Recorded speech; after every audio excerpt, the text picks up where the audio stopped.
सवाल जवाब। सवाल जवाब। सवाल नंबर 1, वो कौन सा अमल है जिससे उम्र बढ़ती है? सिला रहमी। सिला रहमी यानी रिश्तेदारों के साथ भलाई करना।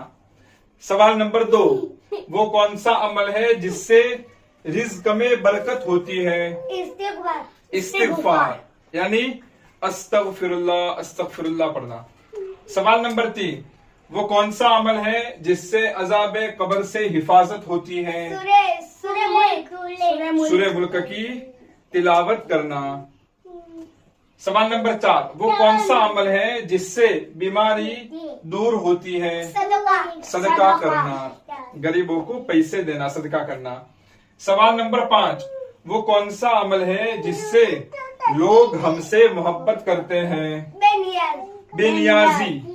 बेनियाजी यानी कि लोगों से लालच नहीं रखना।